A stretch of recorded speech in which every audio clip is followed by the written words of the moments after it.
Hey guys, what's cracking? Godsman here, coming at you with the last batch of custom cards to review for this season of Custom Card Review. We finally made it. I'm super excited to see what we're going to leave off with today. And with me today, I've got my co-host, Nabskun. How are we doing?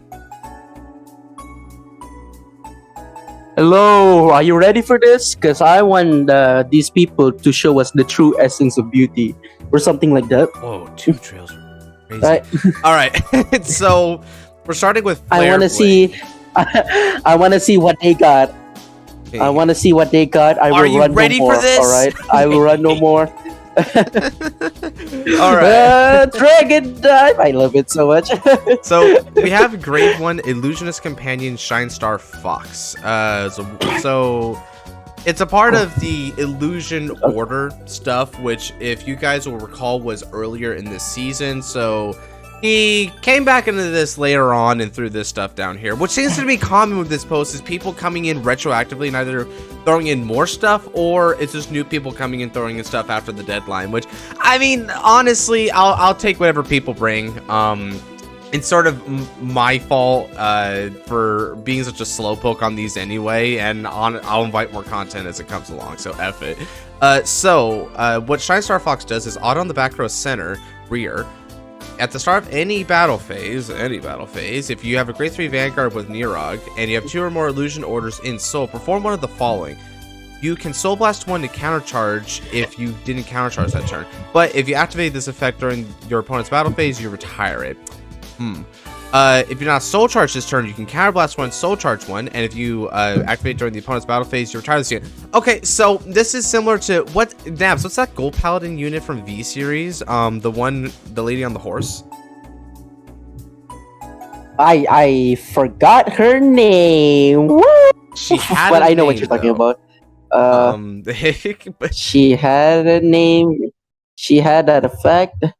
But what is her name? I don't think we'll ever know. I don't because like, but it has this effect, you know, except because like Berengaria.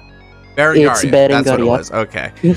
So it's a Berengaria like effect, which is it's decent resource managing, and as long as you keep it to your turn, you can keep doing it. I like it. I think it's fine. And the fact that not only does it say if you did not CC this turn, but it also says back row center, so you can only really have one of this going off on any given turn. It's pretty well done. Illusionist Companion Night Sleep Panther. It's a grade 2 rear guard. When this unit attacks on rear, if your opponent is grade 3 or greater, it gets power plus 10k. At the end of the battle, this unit attacks with this unit of soul. Oh, okay, so you have a Dark Side Princess for the deck. Okay. I think that's pretty flavorful, pretty fair. Sure.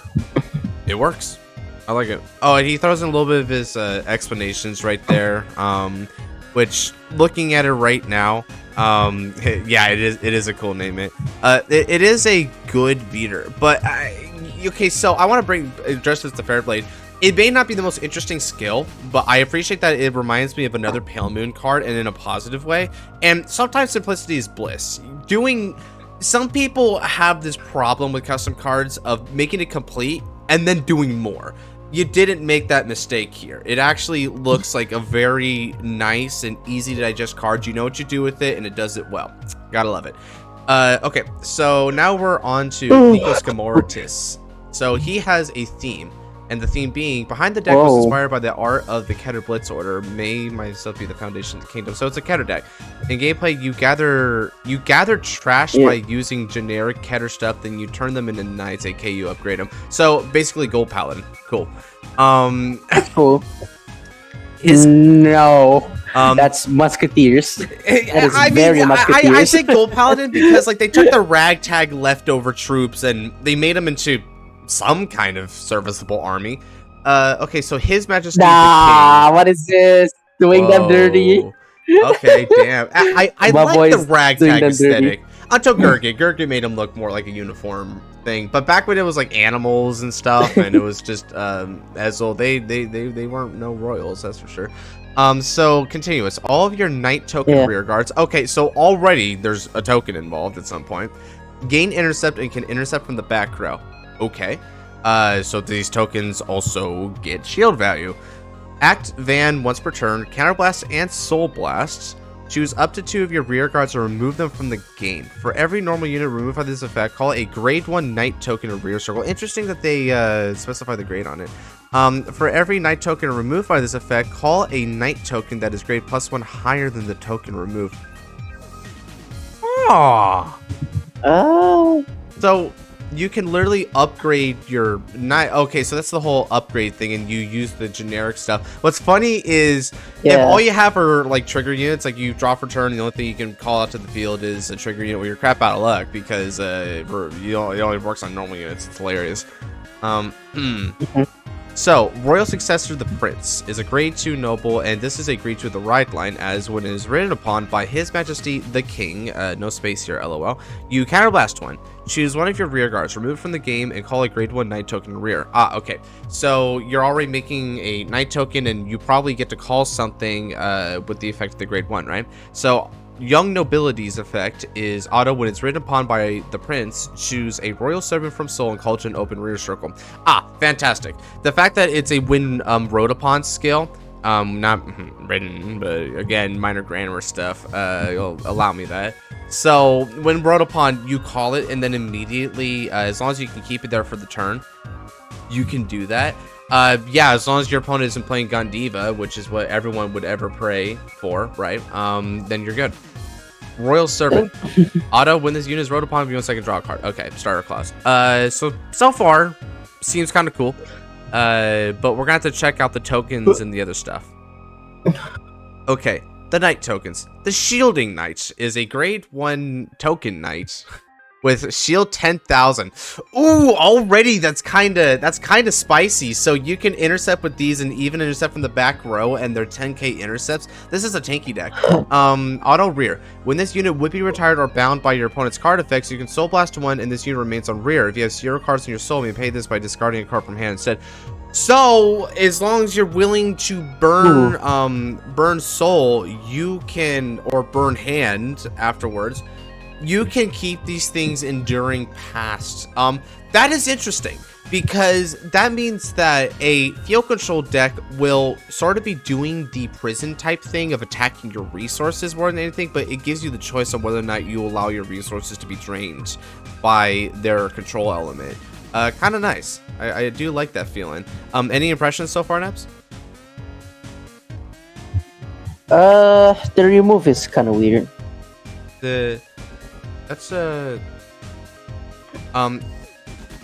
Yeah, I guess remove is the fact that it removes from the game feels a little bit like much. I wonder why it doesn't just bind. You know, it's not like Keter can exactly abuse bound cards, to my recollection. That even goes for premium, if I remember correctly. Resourceful Knight is a grade 2 Knight token. Auto, when it's placed on rear, you soul charge one. Then if you not countercharge this turn, countercharge one. So you rank up into a resourcer. Interesting. Furthermore, wow, so its power is 15,000, but it has a shield of only 5,000. Huh. It's a better attacker, a worse defender. Oh, funnily enough, for a grade 2 has boost. Because it just gains the intercept from the Vanguard. What the fuck? Yeah, it has boost because it'll gain intercept from your Majesty. All right, I can dig it. Legendary Knight is a grade 3 token with power 20,000 but no shield. Base crit 2. Ooh, spicy. Whoa. Okay, can choose on the rear circle. This unit cannot be chosen by your opponent's card effects. Auto on rear. When this unit attacks an opponent's grade 3 or greater Vanguard while boosted. Okay, that's important. And this thing doesn't seem to have boost, it just has the twin drive. You can counterblast one. Choose up to one of your other rear guards removed from the game. For every normal unit removed by this effect, call a grade 1 Knight token rear. For every Knight token removed by this effect, call a Knight token grade +1. Okay, so this thing is able to multi-attack for a CB. Now, one thing I would caution on with this effect is that this effect can combo off of itself. Because if you use the Legendary Knight and you get rid of a Resourceful Knight, that can actually call a Legendary Knight, which means Legendary Knight can then attack. You remove the other one, and recall another legendary knight, because the upgrade quote-unquote skill says grade +1 or equal, so you can just keep on spamming out legendary knights and then CBing to get more attacks. And seeing as how these are 20k base power units, that could get kind of scary. Now the only thing that can stop this potentially is boosting. That seems to be where you stop it, but still the offense being brought to bear there, that's a 6 attack turn, bare minimum, and these are at minimum swing for 38, it seems like, except for the final one, which wouldn't have a booster. That's woof. That's Wait, 6 attack? Yeah, it'd be a 6 attack turn. 1, 2, 3. Wait, am I miscounting? Hold on. 1, 2, call 1, 3, 5, 4, 5. Wait, I'm only going 5. Oh god, I'm blind. Okay, so Yes. rear attacks, calling new rear. That rear attacks, calling new rear. 4. And then wait, am I actually weird? Okay, so if you get 2 best, then so it's 1, 2, 3, 4. Oh, it's only a 5 attack turn. Okay, it's not a 6 attack turn. It's a 5 attack turn. Okay. Okay. All right. I wasn't crazy. Okay. Okay. Yeah. Okay. Yeah, because you need to. It's still really powerful 5 attacks though. Yeah. Yep. The thing that makes this cracked. Oh, sorry. Remove is kind of weird. Sorry, remove is still kind of weird. The grade 2 shouldn't really do that. Like that is a V effect on the grade 2 token. That's nasty. Yeah, I mean, I don't even think this is necessarily that offensive. If you put like a hard once per turn to it, because otherwise you can just keep getting resourceful knights, make your resources constantly free. Like that's if this ever got on the ban list, I think most people would try to hit this one. Potentially, they're trying to hit the resource game there. Here's my problem, Legendary Knight, is even if you look and say, okay, well the boosted thing, and that would make it able to just keep it at 5 attacks. There's strong 5 attacks. That's fine. It's grade 3 or greater restricted. That's also fine. They're kind of hefty, which is ooh, but okay, because you have to build up to it a bit. Why does it base crit 2? That's scary. That's a good question. I actually didn't notice. Yeah, and also another thing that could make these kind of nuts is, we all really liked Blade Master loop, right? We really liked being able to stand up our rears and constantly twin drive. We liked it so much, so now we can do it again here by hitting a Marnoa and having all these twin drive tokens keep on swinging. Like swinging and getting the getting twin drive. So in theory, you could be hitting a bunch of different drive checks. Now that's a very fringe interaction, but I just thought I'd point that out. It can happen, but it's really the base crit 2 that I think needs to change. Just make it base crit 1 and then just say, okay, these are beaters and you keep on using CBs, which using CBs should be your natural limitation, right? I think that's a good limitation to set, and because you should make that your limitation, Resourceful Knight should not be this resourceful. LOL. There you go. And any other points before we move on? No, yeah, you need to nerf some of these tokens a bit. The skills are fine, except for the grade 2. It's just the base stats needs a little work, but fine concept. I don't know why it's removed. I think it should be retired. Yeah, or you could also say like bind, because bind is more or less just as inaccessible for Keter decks, right? They don't really do anything with bind. Yeah. Alright, so moving on to the core support. Knight Squire. Auto, rear. When this unit is removed from the game, bind it instead. What? Hold on. Auto bind. When a knight token will be retired or bound by your opponent's card effect, put this unit to the drop instead. Oh, okay. So apparently, after you use it up for a token, it can then protect a token once. Okay. Does it really need to be removed though? I feel like what you could have done is just do this for everything, right? Just make it to where you bound everything, and then from the bind zone, it moves itself to the drop when one of your tokens would be harmed. That would have been fun. No, actually, I think the the Night Squire got the right idea. I think it should have just says, I think the gimmick to summon the Night token should have just said retired, but this guy in particular binds himself so that it can protect your tokens. I think just making a card solely for protecting the tokens are fine. But the remove part is so weird. Stop that. I mean, I feel like whether you do retire or bind instead, you just pick one of those two, really. But once you pick that, this has the right idea. This is a pretty good card. Experienced Night Squire. Ah, okay. There's something very stratified about the naming scheme that I like here. Act on the rear cost. Use Soul Blast 1 and remove this card from the game to call a grade 1 Night token in a rear circle.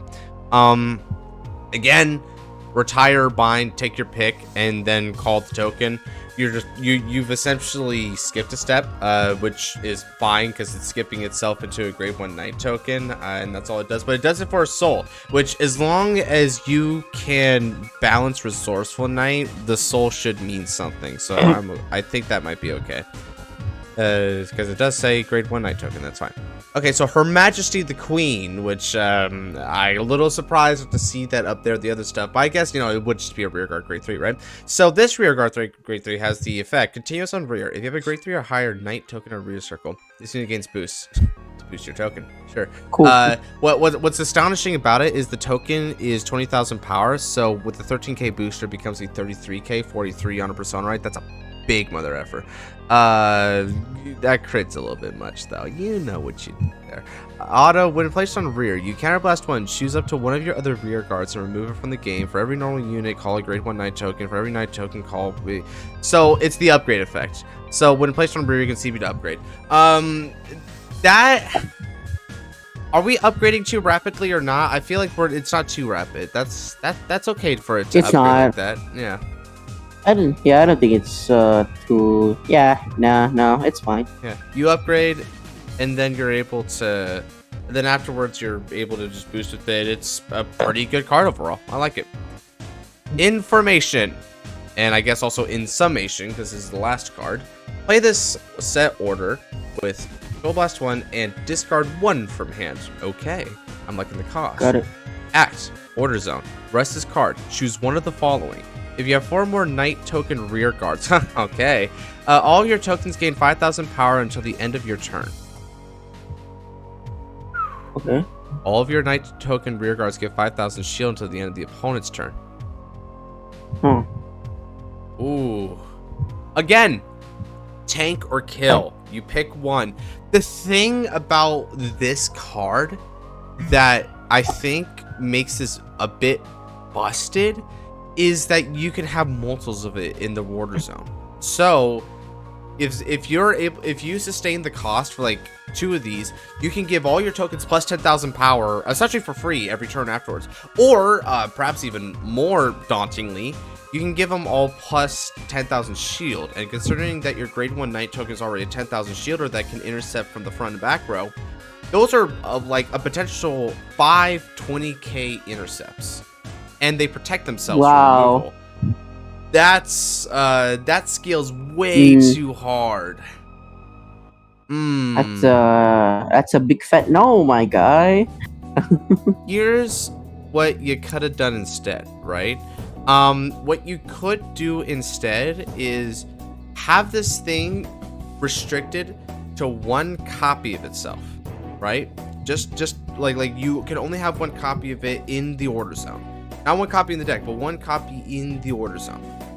And then you have that do all of its effects. Now, that's still plus 5,000 shield at the end of the opponent's turn. So, what you could do is you could give different costs, right? So, you play this with maybe not even like a cost necessarily. Like, it's just a play condition of you have such and such grade 3 Vanguard. But every time you do this effect, you rest it and you also say CB for this effect, discard for this effect, something like that, so that you're always having to pay some sort of upkeep to keep this going. Otherwise, the scales way out of control. And you may argue, oh, but Godsman, what if the game doesn't end doesn't end like slowly? Like, what if it comes to a conclusion really fast? But with how tanky this deck is naturally, it's not going to come to that point. And every turn afterwards is another turn of essentially free value. Mayhaps I have a solution. Mayhaps thou shalt speaketh thine solution. All right, so let's have it play with Soul Blast 1, and then have it when it is put into the order zone, you call one of the night tokens, right? Essentially one of the things that, and then have the second effect be act.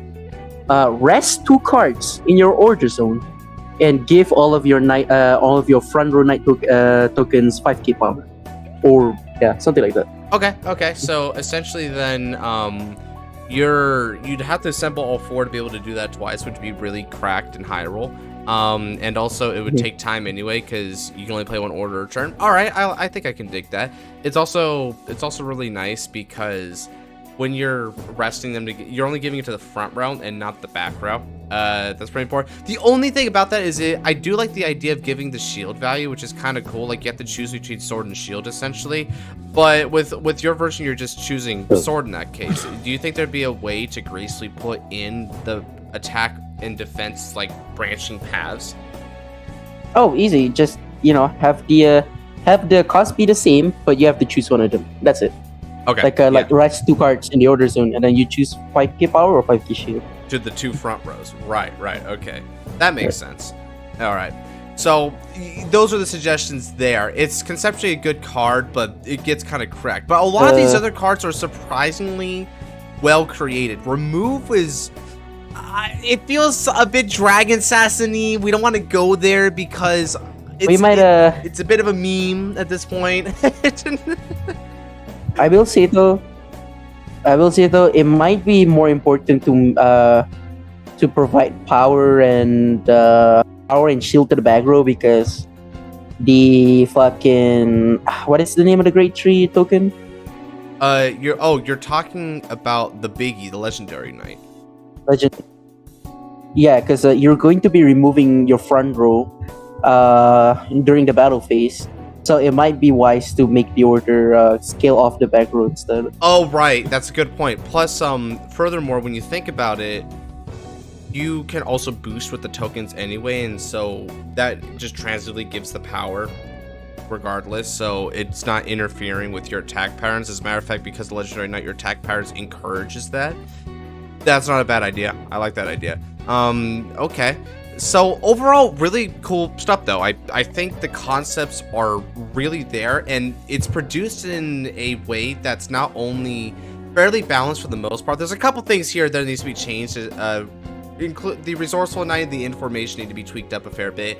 But it also feels very thematically accurate, right? Like this actually does feel like if you were to make a token Keter deck, you would do it like this. It's got the theme in place.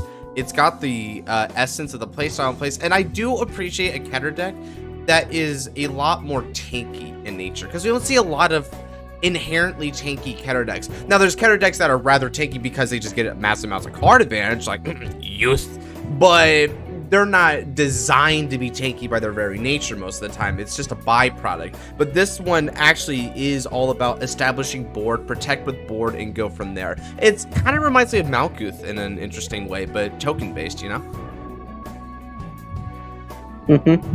Anyway, so good job, mate. I like those ones. So Randorosu, we know the homie well. Hey, it's me again, here to extend your custom card review episode. Yeah, are you ever? But I welcome you, man. Let's see what you got. I've got Legion and V Premium. V Collection win, though. Never at this point, it feels like. These cards are designed with V in mind of effing course, but I also take Premium into consideration, which it seems like Bushi doesn't always do. Liberator Bruno with Glare, so you can share your thoughts. Okay, cool. So he's got some V stuff for us. We haven't seen V cards for a while. V, you know, it's kind of sad, right? You think about it, V Customs used to be the talk of the town with some of our earlier iterations of custom card review. But as time goes on, I think people have unconsciously came to the realization that V is not really much of a format these days. And so we've almost ubiquitously gotten standard cards, because standard is really the format where it's at. Everyone has migrated to standard. You're either in Premium, which is kind of Sagittariusville, it feels like these days, or you're in V, which is, I don't even want to talk about V, right?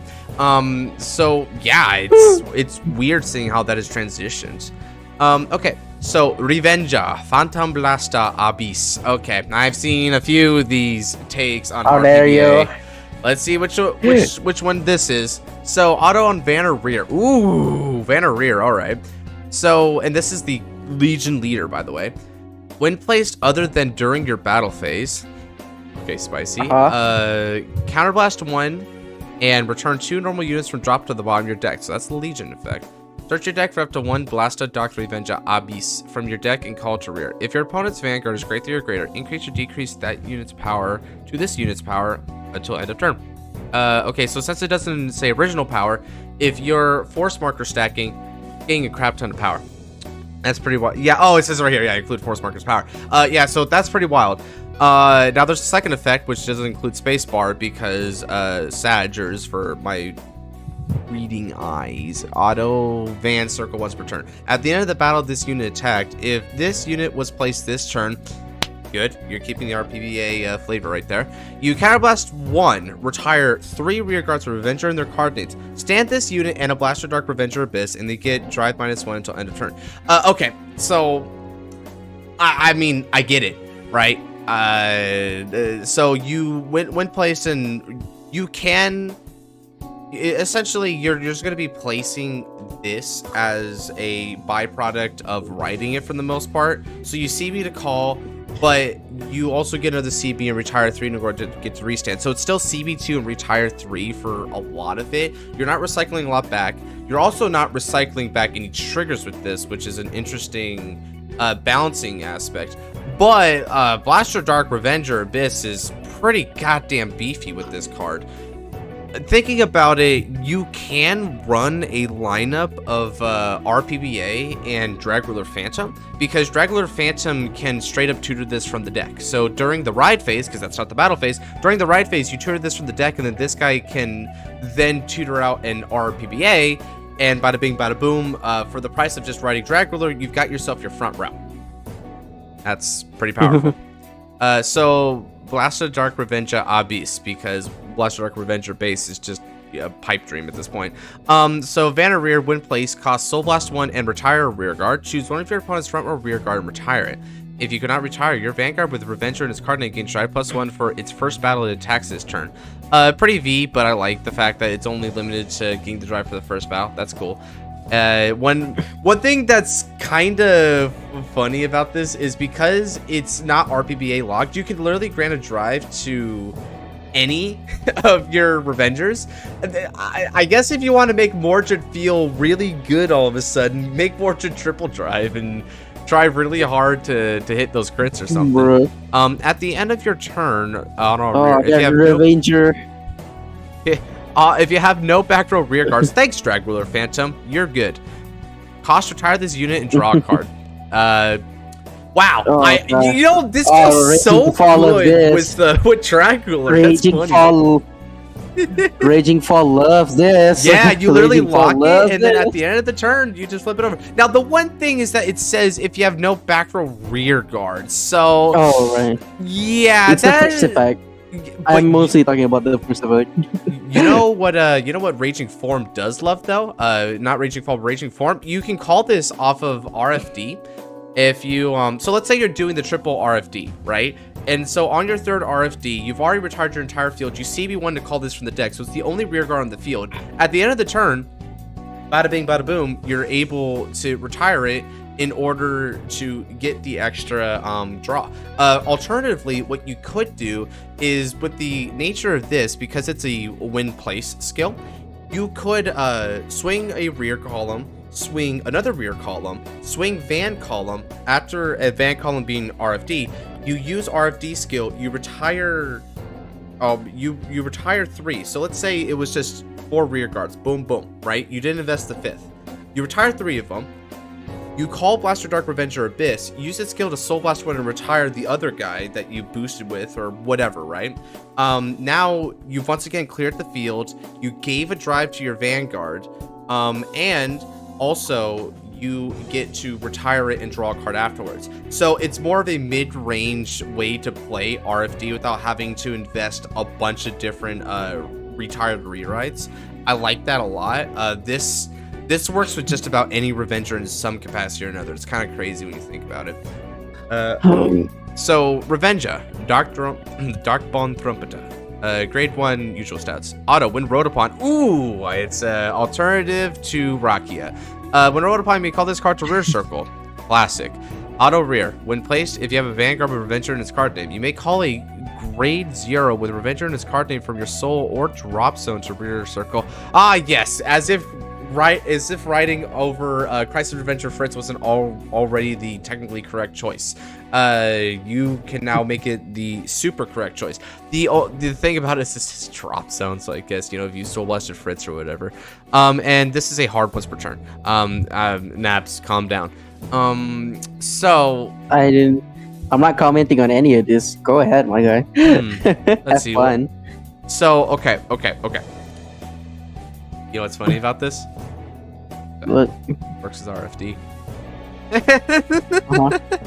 This works with RFD. RFD can call a Dark Bond Trumpeter from the deck, and then Dark Bond Trumpeter can call another grade 0. That's pretty good. And the best part is that you can call a grade 0, like, you know, trigger, right? You can call it behind the new RFD, so that once again you have columns. You could have like a column. Yeah, it's cool. Damn. But because it's a hard once per turn, you can't keep abusing it. It's only once, but still, yeah, I like it. Randorosu, you sick fuck. What have you done? You sick fuck, Randorosu. He's made it you better. Sick fuck. You know you know what the best part is? Let's talk about Revenger combos even more, because it's my favorite deck ever, right? You've done your first RFD. Bam. So you've taken, those three have taken the L formation, so now you have one column left and the new Vanguard, right? New Vanguard will CB1 to call one from deck. Okay, so now the thing that you call is Revenger Dark Bond Trumpeter. You're back to 4 now. Cool. You do your swingings, as is the Revenger way. You swing a Vanguard again. You sack 3, meaning that you've got 1 card on the field left after you ride another Revenger Raging Form Dragon. You CB again. You call Blaster Dark Revenger Abyss from the deck. Blaster Dark Revenger Abyss's skill, Soul Blaster when to retire the remaining rearguard that you called off a Dark Bond Trumpeter to grant the drive, and then you've emptied the field, so now at the end of the turn you can retire to draw a card. Super wombo combo, amazing. Randorosu, you sick fuck. And that is how you play this. And no, you don't play RPBA. Smooch. Smooch, God. Randorosu, you sick fuck. You sick fuck, Randorosu. Holy fuck. It's cool though. I do like it. I guess also when you consider premium implications, it would be kind of funny to call from the soul or drop zone to Judge Bao Revenger if you went that far with it. Should we call it for more on hit pressure? That'd be funny. Okay. So that's that. They wombo combo. They're pretty crazy. This is actually fairly like tamed and flavorful by comparison. I like this one a lot because it doesn't feel very abusable thanks to a couple different clauses, and it's also appropriately expensive. But as a dedicated deck strategy, I think I'm more in favor of abusing these two in an RFD drag ruler version of the deck, right? Which is the hybrid version that I'm currently running. It's pretty good. It sounds like you've got words, Nabs. Sick fuck. You sick fuck, Randorosu. I told you. I told you. Alright, I warned your fucking ass, and you insisted on giving Raging even more support, you fucking sick piece of shit. How He's fucking just mad dare because Raging's my favorite, and he's been on the blunt side. I'm not mad. I don't care what you think, alright? Raging has burned me. I don't care what you think. It's just the deck is so good. I love how the deck works. So why are they giving it more shit? I like how the deck works as is. Fuck, then why are they trying to improve it, alright? Like, if you like it already, if you already like it, then why improve it? That is hypocritical. Hey, I thought Joe Knights was good enough. Then they gave Ashley Reverse and the Fire Nation. No, it was not good enough, alright? It was trash. And Salome was pretty good, bro. She was not, alright? That was nearly not enough. She just needed more rear guard. No, you listen. I have been saying this ever since Salome came out. I have been saying this ever since Salome came out, and you better fucking jog your memory, alright? Salome was high rolly as fuck, alright? She was so high roll, she needed more Jewel Knights, is what I said, and they gave her more Jewel Knights. Now she's great, alright? But in B Premium, that too, bro. I'm just saying that Ashley Reverse like really overhauled the win con of that entire deck to the point where it doesn't even feel Salome focused, you know? She's but like, your main point was that Salome was great when it came out. She was not, alright? I think Salome is a great card. She just didn't have like, she just needed more name representation. And for reference, in Premium, she's really busted. In Premium, she's crazy. Fucking awesome. Yeah. Which is kind of why I specified V Premium. But yeah, that's a good she's crazy. Okay, anyway, this isn't us arguing. This is us reviewing, right? That was funny. Okay, so Bluish Fang Liberator Prominence Glare. Alright, but we already have Prominence Glare, Smile. It's that whatever the frick card that they got. It's not even a Bluish Flame. It's not even a Bluish Flame. What a tragedy. SMH. Alright, so hopefully you can repair the hole in our heart left by Percival's ban. Auto, when plays cost, return 2 cards from your drop zone to the bottom of your deck. Not shuffle yet, although we'll probably shuffle in a minute. Choose one of your rear cards not named Liberator in his card name, retire it. Excuse me. Search your deck for up to 1 card with Agravain in its card name and add it to your hand. Shuffle your decks. Ah, there's the shuffle. Wait. Why no Liberator? What? Oh, it says choose one of your rear cards not named Liberator and his card name retire it. That's a what? Wait, what? That is weird. What? Wow, I'm sorry, Josephus. Looks like your ultimate destiny of going to the graveyard is going to get denied by this card. Oh well. Spacebar, please. Enter bar, I guess. When your rear guard with Liberator's card name is placed from the deck. What? No, I figured it. No. It's not a cost. Choose one of the rear guard. It just means that if you just so happen to have a rear guard that doesn't have Liberator in its name, it will die. So it's just a warning to any rear guard that doesn't have Liberator in its name. That's not a cost. That's not required to search the Agravain. Oh, so it's similar to Noli Revenger Masquerade and how it'll consequence you if it happens to be there. Okay. Yes, sir. That's so it's the opposite then. It wants you to play only Liberators. All right. That's kind of cool. That's slick. Good catch. Okay, so when your rear guard with Liberator and its card name is placed from the deck, if your opponent's Vanguard is grade 3 or greater, this unit's critical becomes 2. Alrighty. And it gets a skill. Auto, when your opponent's Guardian is placed during the battle, this unit attacked. Counterblast 1 and discard 1 card with Bluish or Agravain on its card name. That Guardian's auto ability is going to activate until end of turn. Whoa! Hey! I don't know about that, but that's kind of sick actually. That actually works really well in Premium. I mean, that's Glare. That's Glare. That works pretty well in Premium. Man, you know, the only thing I kind of lament about this, but I totally get why, and this is the thing I kind of hadn't. Yeah, the power, right? Is I wish it could power itself up more, because you're playing an Excel deck, so you're not really having your power on your van. You're having your power on your rear. Prominence Core was different because it gained power on itself a lot. This one doesn't. But I mean, of course, if you're gonna nullify PGs, I get why. But I'm like, could you got a little bit more power? It's not very often that I request that a card gets a power up rather than a power down. But I mean, what do you think, Nabs? Do you think giving it like a little 5 or 10k would become warranted? Sure. What do you call it? See, when you're the skill isn't once per turn. Yeah, it's pretty warranted.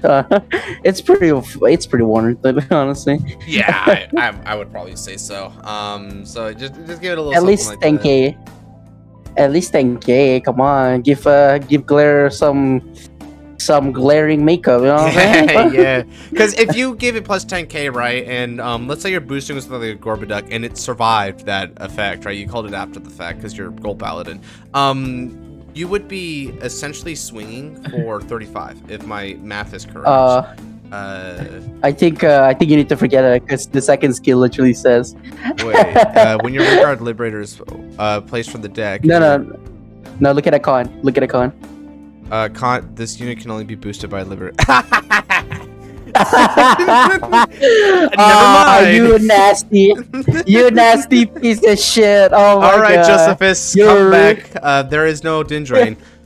All right, so Regulation Liberator Agravain. Fascinating that this thing can requisition any Liberator to come to the front line in any Agravails or Blues and stuff. So it doesn't need to be this guy at all, technically, but you know, he's still welcome. So what does he do? Auto. When placed other than during your battle phase, all right. Counterblast 1. Draw a card. Reveal up to 1 normal unit with Liberator and his card name from your hand. Put on the top of the deck and call the top card of your deck to rear circle. That Liberator flavor. All right. Okay, so it's technically only a +1, but then you're calling a Liberator from the deck, and I mean, bro, Josephus. Josephus. That's wild. Auto, at the end of the battle, this unit attacked. You retire this unit and put another rear guard in your soul. Wow, okay, so you neg 2. Your Vanguard gets 10,000 power until end of turn. Choose an Oath Later from your drop zone, return to your hand. Never mind, you neg 1.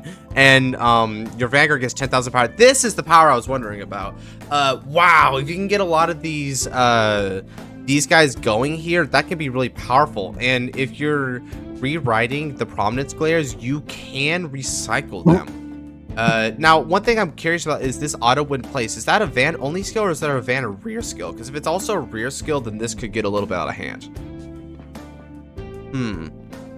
That's. I mean, it does reveal too. Yeah. It's weird. This is pretty powerful. This is very powerful though. Giving the 10,000 power per copy on a guard restrict like that is, whoa, right?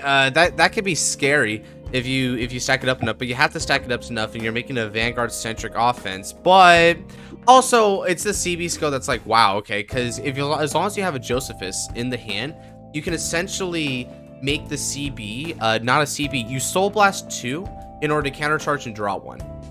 Which, because of Agravails, you can put things into Soul, and this can also put things into Soul. So you get this entire wombo combo going on that's kind of wicked.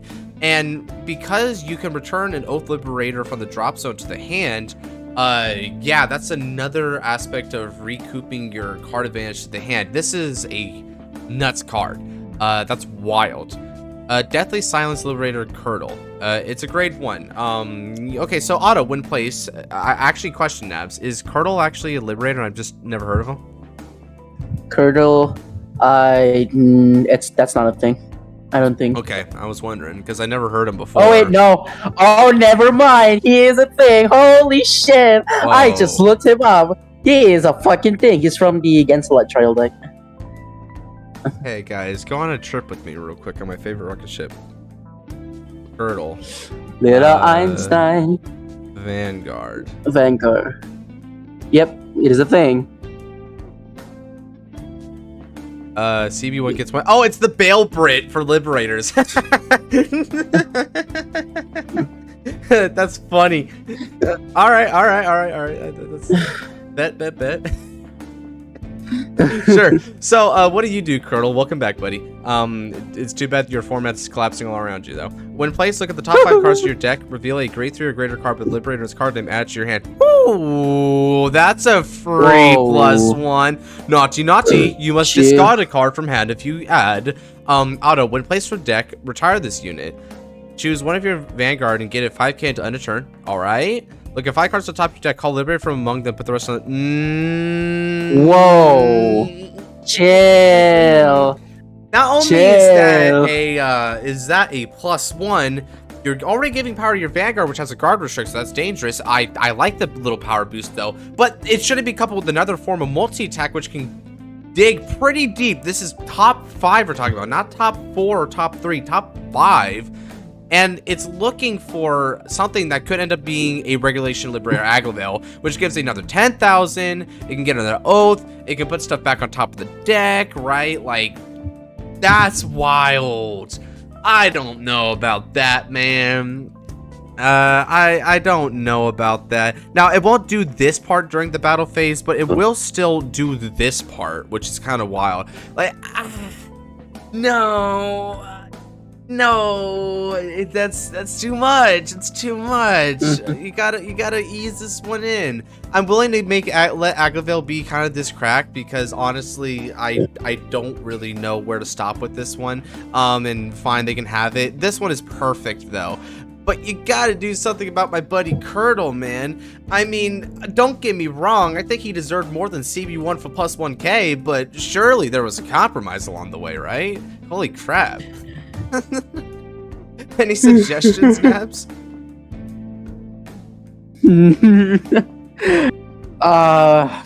Fuck. It's a card. I don't know why it has a Zoran effect. Probably Soul Blast 1, and Retire 1 for the cost, and then it checks only top 3. And then oh yeah, okay, so how about okay, so are you talking about for first or second effect? The second effect. So second effect when placed from deck, retire this unit. Okay. Let's see. Soul Blast 1, retire this unit. Look at top 3, call a Liberator, put the rest in the bottom again. Also the first effect that should say when placed from hand, and it also should say discard a card from your hand if you add a card to your hand. Yeah, there is that. Or you could also combine these two effects, right? And make it simply when placed from deck, you can retire this unit, look at the top 5 cards of the deck, and reveal up to 1 card with Liberator in its card name. Call it to the rear circle and give your Vanguard plus 5,000 power. But if the card has a bluish flame in its name, you may add it to your hand instead. Sure. I mean, it could do that. Maybe something like that could work. There's something you do with Curdle, right? But yeah, it's doing a little bit too much for my liking. And this is V we're talking about, so you know that's saying something. All right, so Zekrok had cards, and I'm a nice guy, so I said, hey, okay, fine, you know, it's we'll add it in. So all right, he's got a, but I told him keep it at just a ride line. We've already had a lot of stuff, right? So okay, it's pure Angel Lucifer with the basic standard ride skill for grade 0s. Advent of Light Lucifer. Cool. When this unit is rode upon by a grade 2 with angel or fallen angel in its race. Really? Draw a card, choose 1 card from your hand, put in your damage zone, choose a card for your damage zone, call it to rear. At the end of your turn, return that unit to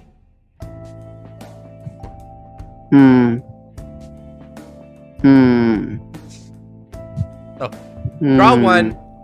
It's a +1, and then it ultimately goes. So let me get this straight. It's a free +1 that then gets cycled to be a unit on the field, which then gets bounced back to the hand to be a non-consequence attacker.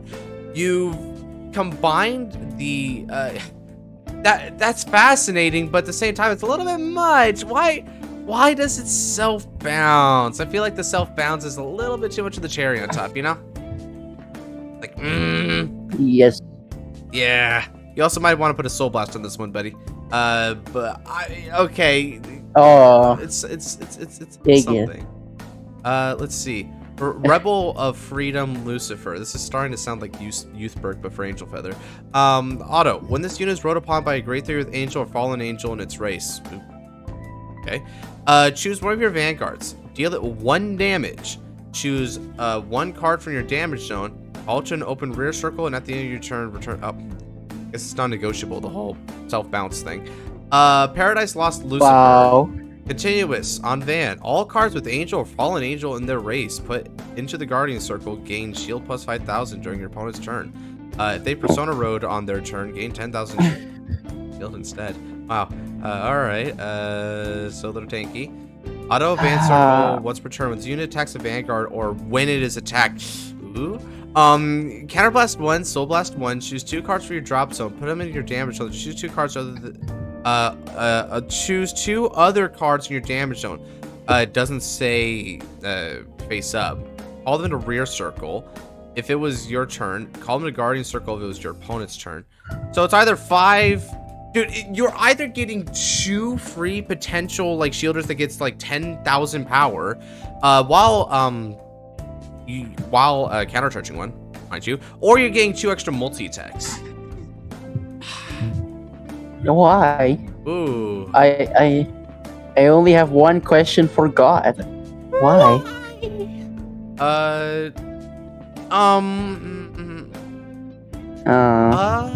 I mean, it does angel feather I don't know crap, about I this. guess, but it's like, God, what's even worse about the Angel Feather Crab is that the grade 2 it says deal damage. So if you get a trigger, woo, it's all yours. free rescue check. Which is the only thing that rescue checks, which is also kind of bizarre to me that you would even make that thing rescue check, right? Oh, and this is also another free +1. We have 2 free +1s in a ride line. That's way beyond the average. Youthberg has 2 pluses, right? But one's a soul blast, the other one's a counter blast, bro. Paradise Lost Lucifer. I mean, it's not like some super duper busted card at first glance, but the fact that you can gain like all this tanking and then you're able to get more shield every turn or more cards to the field every turn by recycling cards from your drop zone, that is freaking wild, dude. Because you could take 2 cards that are like in your drop zone, throw them in, right? Like here's what you do. You have 2 normal units in your damage zone. You take 2 trigger units during your turn and throw them into the damage zone to call the 2 normal units, right? Boom. You got 2 attackers and then there's those 2 trigger units. Now it's the opponent's turn. Like, hope to doop. I'm going to go attack my opponent now. He's like, no. I'm playing this card. Therefore, I get to, for essentially free, call 2 trigger units with the potential plus 10k shield to each of them, meaning that you could be guarding for free 50,000 power. What? Wow. Damn, bro. I don't know about that. Oh man. You mind discarding, bro? You mind discarding before you get the Ebisu level shielding value? Even Ebisu is more balanced as this crap. Holy fuck. Yeah, and she just got hit on the list recently, didn't she? When, you know, in a format where Gondiva and Ballista are things. Yep. Guess that's more than I wrote. Alright. Well, that's that. I'd say concept is kind of there. It does too much, especially the self-balance, and your Vanguard your Vanguard gets to do too much cool crap for essentially nothing. There's no real theme that restricts it. You know, with a lot of decks, you have to overcome some sort of barrier or fulfill a prerequisite. You have to do the deck gimmick in order to get the deck's rewards, right? That's how most decks operate to some capacity or another. You have to play their way, right? So what if you're having a card like this, which feels like a generic unit? It feels generic because there's not really a playstyle that restricts or rewards it in a particular way. It just kind of gets free shield, free calls, which they're just soul blast, right? You soul blast more for free shield, free calls, and even more on those shields. There's no, oh, if you have this order, or oh, if you like for instance, there was that one Angel Feathery kind of deck, but it was based around that order card and having like a countdown to it, right? And it was gaining counters and you were building up to that point.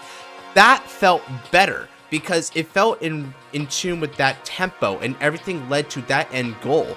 With this, it's just Lucifer is cracked. Play good stuff, Lucifer. It's not really a cool deck, you know?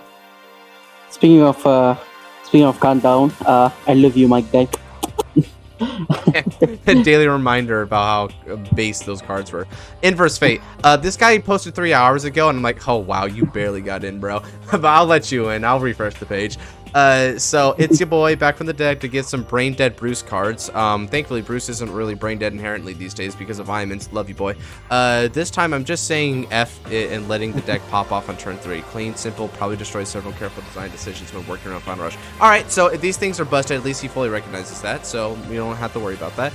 Diablo's Girl's Hail Mary. Ha, it's Hail Mary, but Hail Mary. Ha, I get it. Ha. Okay, auto rear. When the attack this unit boosted hits, you counterblast one, bind this card, and add Infernal Long Shot from deck to hand. If you're in Final Rush, add any non-regardless order from your deck to your hand, including Hell Die Full Blast. Eldai Full Blast doesn't even work. How about Hellheim actually, Fervent Rage?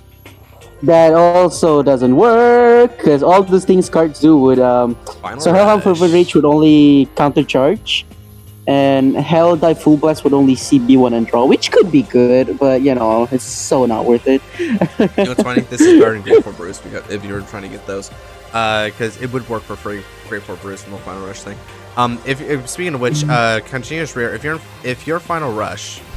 It gains 5k. If your final burst, gain an additional 10k, and this unit cannot be chosen by your opponent's card effects. Absolutely cracked. You play for this. Amazing. 23k booster that can't be popped. You gotta love it. Infernal Long Shot. Grade 3 normal order. Play this with Counterblast 1. Draw a card. Oh, right. And that's the end of the effect, Smile. Oh, wait. There's more. If your Vanguard is Bruce, your opponent is grade 3 or greater, and you're not in Final Rush, gain Final Rush. Hey. What? But your opponent is grade 3 or greater, so are you just trying to give Final Rush during the main phase? Is that the point? Yeah. Yes, because there's a lot of cards. There's a lot of Final Rush cards that work during the main phase that are now unplayable, essentially, environments. Yeah, and so you would have to wait till turn 4 on regular Bruce variants for it, but with this one, you just make it turn 3. So this is all like grade 4 Bruce buff then, or I guess Persona grade 3 Bruce, if you want to take it that way. There's a lot of Bruce variants. So it's basically, you get to do it, what do you call it? If you're going second with regular Bruce, you can use this card, why not? Alright. We also got the new promo that Superior Rights going second, so it helps with that card. If you are in Final Rush, put up to 2 cards from drop into soul in your front row gains 5k. At the end of your turn, you can discard 1 card and add 1 order from drop to hand, and this is why Elementaria Sanctitude removes itself. So, you can soul charge 2, get 5k in the front row, and you can sort of swap back to get this Infernal Longshot again. Which means that Infernal Longshot can be this continuous CB1 to give 5k to front and soul charge 2. That's a powerful buff to grade 4 Bruce. Like this is the kind of buff if you're trying to bring them back into some sort of relevancy to fight back against their newer counterparts, which I don't think you can really fight back per se. I think you just let them supersede you. But that's just me personally. What do you think about this card? You're more of a Bruce goon than I am. It's all right. The only thing I would change is just flip. Not that I'm saying this card should exist, but if it were to exist, I do think you should like flip it. Like says, make it so that it says if you're in Final Rush, blah blah blah, and then if you're not in Final Rush, you're in Final Rush. But that's about it, really. Oh, you're just like changing the orientation of the effects, but it still just does the same thing. Yeah, because it makes more sense that way to my ape monkey brain. Yeah, I guess what you could also do is on this part here, right? Have it draw a card, instead of period, make it comma, then perform one of the following. And then you have like the little dots here, and it says, oh, this if you are, this if you aren't, yada yada. Nether Soul Takedown Maneuver, grade 2 Blitz Order. Great name. Fantastic name. Your Vanguard gains 15k power. If you are Final Burst, discard 2 cards, choose an opponent's rear guard, move it to a back row circle. Okay. So that would only work if the rear guard isn't attacking. So sure, why not? Right. Any rear guard honestly, that was there before it gets sent to the drop. Honestly, bro, that's kind of a dick move. I'd rather it just says -2 crit or something like that.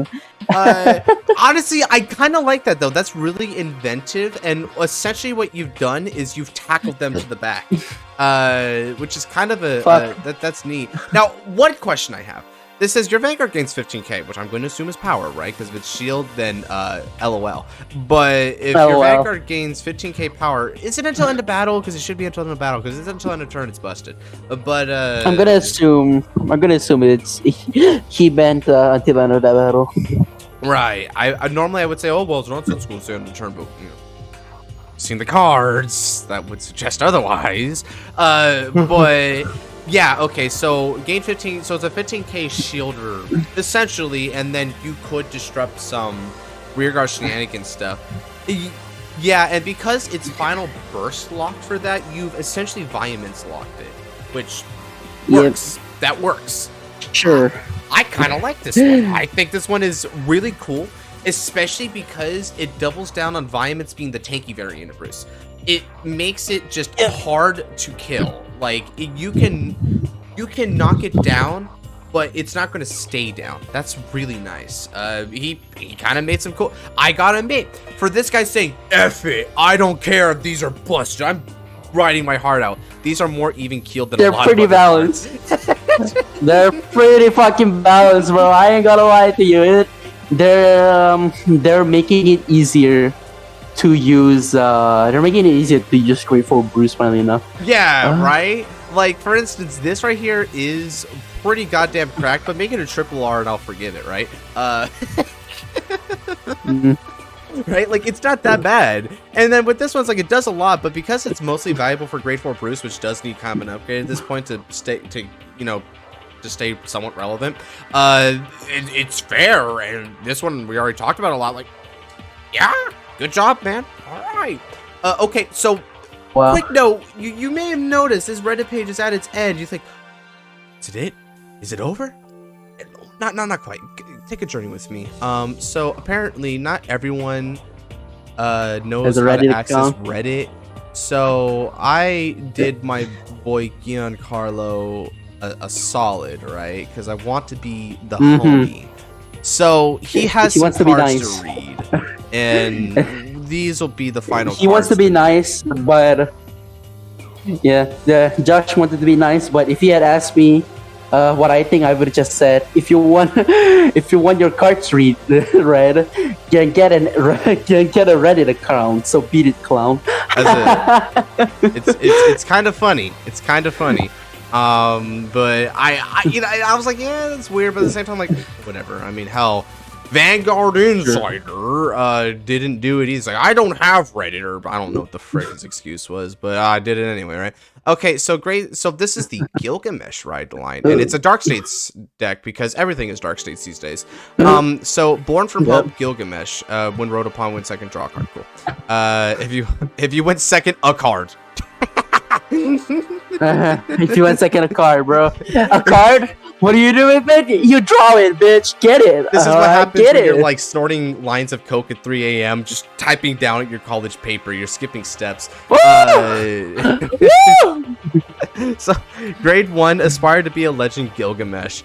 Van, when placed by riding from the grade 1, you soul charge 1. If you soul charge a non-normal unit, soul charge 1. All right. That's nice. That's cool. Nice. That works for orders as well. If you soul charge an order, there you go. If you soul charge a trigger, there you go. I like it a lot. That's pretty smart. Wait, it says not basically just unit. rewards you. Card? Didn't it have to be card for you? Yep. Yeah. Okay. Rear. Yeah, Anyways, if your Vanguard has Gilgamesh in his card day, this thing gets 2k power even after the opponent's turn. So it's a 10k booster on rear. That's actually fairly good. Put it behind the Vanguard. Why not? Grade 2, Astray from Truth, Gilgamesh. Van, when placed by riding from the grade 1 Gilgi, I don't know why that happened. Get back into it. When placed by riding from grade 1, you counterblast 1 or soul blast 1, draw 2 cards, then choose a card from hand and put in your soul. Or soul blast. Huh? What do you mean? I think he meant to say. And soul. Wait, what? That's confusing. If it was and soul, I'm gonna treat that as TB1 only. I don't know, or Soul Blast 1 is it. I don't know. I don't like the fact that it reveals the Soul Blast cost. You know what I'm saying? Like, I feel like you should have just said TB1 and draw. Then that's it. Yeah, like what Hexa does. Although maybe that's why I didn't do it, because that's what Hexa does. But it's weird that you're choosing one of those there. Auto, so it's a continuous on the rear. If your Vanguard has Gilgamesh in its name, this unit gets 5k power active when the opponent's drunk, so it's a 15k beater. Cool. Again, that's fine. Grade 3, Great Black Emperor Gilgamesh. My rule is absolute, for I am the legendary emperor. We will see that. Continuous. You have no rear guards on your field. This unit gets the abilities of all your units in your soul other than grade 3 or greater cards with Gilgamesh in their name, and their rear circles become van circles. You cannot get the same ability twice or more. Active on opponent's turn. Whoa! The lone king stands alone with the hopes of his comrades deep in his soul. Woo! All right. I'm feeling it. That's kind of cool. I get now why these have like buff up skills. But here's the thing: if they're active on the opponent's turn, that means that this thing can get a 7k buff on the opponent's turn, which is that is pretty nasty. That's nasty. That's pretty nasty. That should have said during your turn. Yeah. Okay. So a little bit of an oopsie there, but you know that's we're not gonna like get super negative on the card just for that. Act. Choose a card from your hand and put it in your soul. Choose one of your opponent's front or rear guards and retire it. Damn, that's not once per turn. Alright. Damn. So you can -2, which then adopts their effects. And okay, cool. Act once per turn. Counterblast one and choose a card from your hand and discard it. Until end of turn, this unit gets, if you have no rear guards on your field, this unit gets drive -1 and can attack 3 times. Woo! Oh! Whoa! Oh my lord! Whoa! Wait, how are you gonna attack 3 times? How are you gonna attack it 3 times if it doesn't restand? So yeah, because it needs the start clause of this unit does not rest when it attacks and can attack 3 times. So it needs start clause. Oh, that's interesting. So you still get 3 attacks, and they're each with 1 drive. That's it. But it's just poke, and alright. You know what I don't like? You know what I don't like about this though? It's not restricted to the first effect. You know what I mean? Like you can have a full feel, and then you can activate the skill and completely ignore the con there. I don't like that at all, actually. Oh yeah, you need to restrict that even more, because I mean, yeah, it says if you have no rear guards, it gets drive and whatever. But you know, you could always just choose to have this. But wait, doesn't this say no rear guards and this say no rear guards?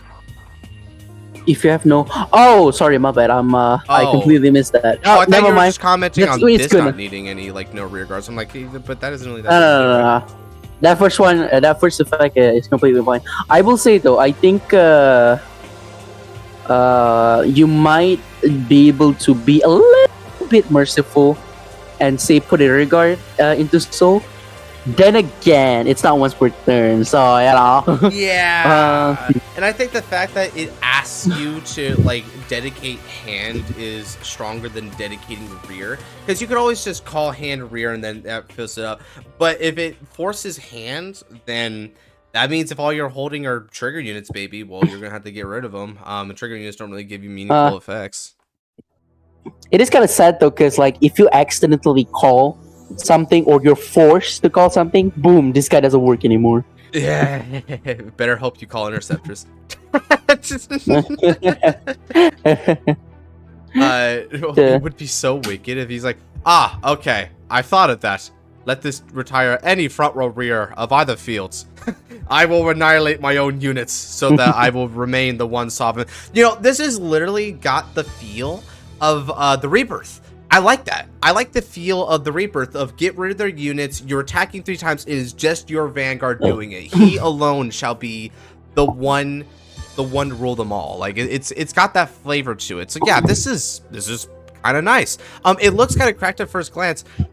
Here's the thing. So the fact that it can get any grade 3 any cards effects except for grade 3 or greater cards with Gilgamesh in the card names, that means that grade 3 or greater cards that don't have the Gilgi name are still valid. So you could get the restand skill of grade 4 Bruce when you if you have it in soul, because this thing is always active, right? If you even if you made it during your turn, all you'd have to do, I think, is just have that thing in the soul. On turn 4 it comes around, beginning a ride phase, your final rush, and then you can restand this guy. And he would have like another attack there, right? Wait, no, but the restand doesn't work because if this thing doesn't rest, then restanding doesn't matter. So Yeah. it wouldn't even be a multi-attack. Huh. So this isn't a multi-attack Yeah. with the that's fascinating. That actually kind of answers that in its own way. Damn. That's cool. Damn. I gotta say that's pretty righteous. Imagine playing Draw Jewel. I really CB1 Soul Charge 2. I like this card. So that's 4. Your opponent gets -1 key power, and just 1 key power, and you get to attack 3 times. It's pretty metal, bro. I like it a lot. Yeah, because you have the Soul Blast 4, and there isn't like too much soul charging going on like right away. It's like, yeah, that's cool. All right. So grade 3, Dragon of Loyalty till Death, and Keendu. I want to find a way to break this card at some point, but I'm not gonna go into that now. Maybe one day I'll figure it out. So continuous on the rear. During your turn, if your Vanguard is a grade 3 or greater Gilgamesh, this unit gets 10k, and when it attacks, your opponent must call 2 cards from hand, guardian circle to guard. Okay, so it's a battle door skill, and it gets plus 10k. All right. At the end of the battle, this unit attacked a grade 3 or greater Vanguard. If you don't know the rear guard, CB1 and retire this unit. Choose a card from your drop besides her and put in your soul. Whoa. Yo. So whoa. it's another attacker, but it has to be only a card on the field. Huh. There's actually an answer to being accidentally calling something, sort of. It's also fun. So okay, all right. That's I like that a lot. I love that so much. Ooh. You have no idea, Josh, how much I love this. Because if you scroll back up, if you have no rear guards class is restricted to the continuous, right? Right. On the third skill, on the X skill. So yeah, you can in fact retire it, attack with it, retire it, and then everything else will become online again. You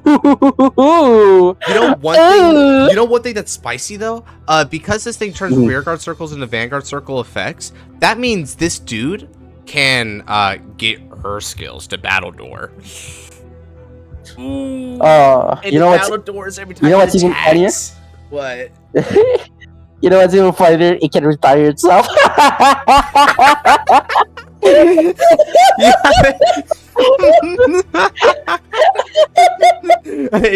I die now. Okay. CB1 die. All right, go ahead and rewrite a card for your soul. Rewrites another one of this. Man, that's hilarious. Okay, so it gets 10k continuously, and it always has battle door. That's honestly, that's fair. That's actually fair. There are no other rear guards on the field most of the time, right? Unless you somehow have a bunch of Enkidus, right? But that's fair. I don't mind that. Ooh. I actually don't mind that. That's fair. It's dangerous, but okay. If this is like the only really power, but oh my god, and the fact that you can combine it with other skills, right? Like you could combine this with again like Draw Jeweled, and so now they're at 1, and there's Battle Door going around. So when they're inclined to PC, they have to burn more cards. Ooh, and it's a 4 attack turn, and they all got Battle Door. I don't know. I feel like that Battle Door gets to be a little bit too easy after a certain point, right? Maybe. And it stacks power because if you get because you can't get the same ability more than twice, but if you're stacking, like let's say these weren't during the opponent's turn, right? And so it was just during your turn getting all these powers. That's another plus 17, and so he's like he's already a 30k base swinging with Battle Door each time. I feel like this Battle Door you know what? Maybe this part should be and the first time it attacks this turn when your opponent must call, right? So it's a little bit of a battle door, but it's not much. Like you could do it because then otherwise you're just milking it too much. Yeah, so that's a little dangerous, but the concept is cool. I do like that concept. I also like how they balance so that it does. You have to put something other than Enkidu. It's basic. It's common sense, but a lot of people miss that sometimes. Yeah, So, that you can't loop yeah, itself. great job. Just- Great job, my guy. I cannot wait to retire, to make Gilgamesh retire itself. yeah, the most epic like way to kill one's own self, right? So yeah, my guy, all you have to do is probably just make this but say the during the first funniest- battle of the turn or something. The funniest part about Gilgamesh killing himself is that you can retire itself, put itself back into soul, and then write it back. wait, is that a problem? Wait.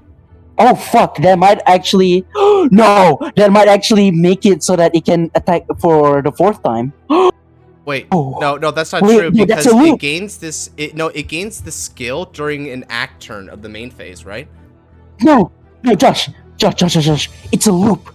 It's a loop. So listen, right? At the end of battle, it attacked. Oh, you can keep CB1, CBing and doing Retire that. itself.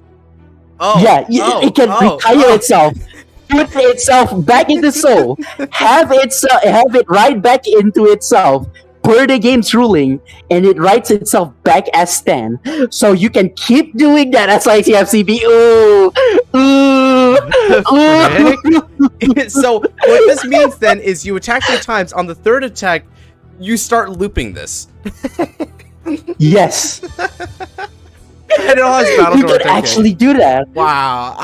Oh my God, I alright. don't know about that. This this would break the card as it stands. That's hilarious though. I gotta admit, there's a novelty to it. That's funny. Okay, so great choose. My guy, you need to fix that loop. My guy, because you could very easily gain a lot of attacks with this and without using the X skill. Yeah. You know what? Yeah, there's something that could be. Man, the fact that you can make any rearguard skill become a Vanguard skill. Oh, that's where it becomes so dirty, right? It might they might need to put a keyword instead, honestly, like maybe a keyword called inheritance or something, and that it's kind of like melody, in a sense, right? Wait, I got it. Make all of these support cards have like an archetype name to it, and have this skill read great to or lower cards with archetype name in it, and their rear skills become Vanguard skills. That way it's archetype locked to only stuff that can be controlled in what they produce, so that they can be made when accounting this effect. And it also cuts out the grade 3 in Kindu here, so she can have these really strong effects and not worry about a Gilgamesh abuse. I have maybe a slightly better suggestion. What's that? Make it like melody, essentially, in it, and by that I mean that have a certain skill, have a keyword, and Gilgamesh will only get skills with that particular keyword. Right, okay. Right? Like maybe you would have it sound something like really cool, like what would be an epic name that would like work with him as a keyword? Let's say cavalry, right? Let's look at Enkidu, the first skill of Enkidu. Yeah. Where is it? Yeah, like, so let's put that what do you call it, the cavalry keyword, and Gilgamesh will only get that skill. Yeah, it only gets that skill once. Like I guess you could say like that, but then again, yeah, this skill would then need to get tweaked over, right? So you'd have to tweak it so it's not busted. But yeah, you could do the cavalry keyword. You could make it something like the Babylon keyword. So there's a lot of ways you could do it, make it flavorful. Obviously, this guy really likes the whole Gilgamesh stuff, probably is a Fate fan. So you could probably think of something, Giancarlo. Okay, so let's move on. Grade 2, Sword of a Thousand Shades, Shamash. Rear act once per turn, counterblast 1. I like that a lot of these are CBing, so there's kind of a natural hindrance there. Soul Charge 2, and your Vanguard with Gilgamesh in its name gets 5,000 power until end of turn. If a non-normal unit card was Soul Charged, you may Soul Charge 1. At the end of your turn, put this card in your soul. If a rear guard was not put into soul by this effect, soul blast 1 if you draw 1. What? So, at the end of your turn, you can put in a soul, but that means you have a rear guard this turn. So that means you will only be using this as a Vanguard. So it should read Gilgamesh gets this skill to do the whole CB1 Soul Charge 2, but instead of the potential to draw like Draw Jewel, this one will get a 5k power, and then you can do another Soul Charge. But at the end of your turn, put this unit in soul, but if the rear guard was put in soul by its effect. But so doesn't that mean Gilgamesh can take this effect and go into soul? I have no fucking idea, if bro. it does, then that means you then soul blast and draw one. What? Service, bro. Alright. Oh, it says if a regard was not put into soul. So that means that you could put the Vanguard into soul. What the fuck? What? Alright, yeah. Let's put more emphasis on that keyword. Yeah, like this is keyworded and this is like something else. I don't know, right? Shield of the Crescent Moon Ishtar. So you have a continuous skill on the rear guard and guardian circle, which is if your Vanguard is Gilgamesh in its card name, this unit gets 5k power and 10k shield active in the opponent's turn as well. Ooh. Yeah. So here's more the on thing. that. Yeah. More make Gilgamesh's bit. copy skill during your turn only, and this is fine.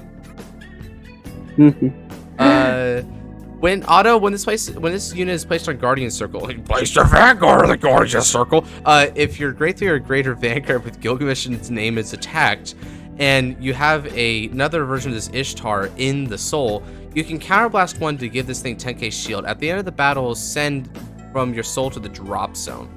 Ooh. Whoa. Now that's So a this flavor. It's a CP and select your soul blast to get 10k shield. This is an Enkidu target. This is definitely an Enkidu target. You would throw that in to reload your Ishtar guarding ability. All right. I like the flavor of it. I like being able to weaponize throwing specific cards back into the soul. That's cool. Grade 2, Returner of the Underworld Ereshkigal. Rear act once per turn. Soul Blast. Choose up to 8 normal units for your drop zone. Return them to your deck and shuffle it. If you chose 5 or more units, choose a non-heal or over-trigger unit for your drop. You may return it as well. If you chose 8 units, you can either counter-charge one or soul charge one. Wow, I said act once per turn. So this just helps refresh your deck. That's a powerful refresh skill. Whoa.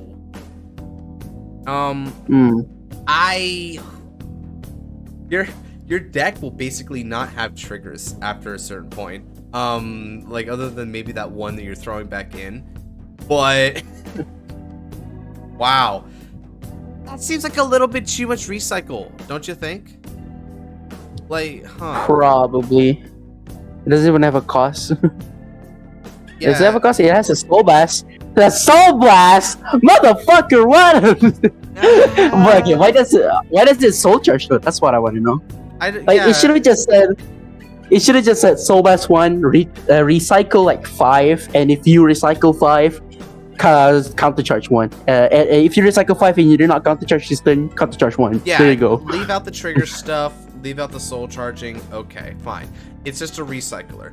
And this is, and we have to keep on remembering, this is the Vanguard doing this. The Vanguard gets to recycle 5 once a turn by soul blasting 1. Okay. Servitude of the Absolute Monarch Siddery. Rear auto once per turn. When your grade 3 or greater Vanguard with Gilgamesh in its card name attacks, countercharge 1. No. Too easy. You shouldn't CC that early. How much? Jesus, he threw a lot. All right, let's buckle down, man. People be having us read for our living. Soul, send this card to the drop zone. Choose a grade 1 or lower card from your drop other than this guy. Put in your soul, and then you either draw 1 or countercharge 1. Again, that's too easy. Because you could just replenish this really easily. That's not a very good card. Grade 1, Pleasure of Nightly Paradise Shamhat. Rear, choose a card from your hand and discard it. If Your Vanguard has Gilgamesh in its name. Activate one of the following abilities. It can only be activated once per turn, so I guess it's hard once per turn, quote unquote, but Gilgamesh already makes it hard once per turn. Soul Charge 2, then choose a card from your soul and add it to your hand. Wow. For a discard, okay, fine. Counterblast 1, until your turn, your Vanguard gets once per turn. This unit can attack 2 units at once. You CB to get a mini brawler effect once. Okay.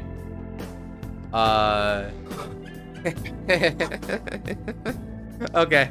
I mean, that's not the most offensive one because essentially you discard and CB to get rid of another one of their units via battle. That's okay. That's okay. Sure. It's woke. It's okay. Woke, I guess. Grade 1, Eye of Nightmaric Visions Humbaba. These are fun names. Rear act. If you have Vanguard Gilgamesh, Soul Blast 2, choose from your opponent's back or rear guards to retire it. Frick, dude. Basically a mini Stark that's a one-man army, not as broken because you can't have rears and need to rely on card skills for power boosting, but Restore Rideline Soul, its power is 20k every time, which I don't think you should be doing that. That makes it really hard to hit for stuff like Flagberg and Maelstrom. They basically can't play against your deck, which is really unfortunate. Like, they need Persona to even attempt to battle you. Like, really, dude? Yeah. Oh, God.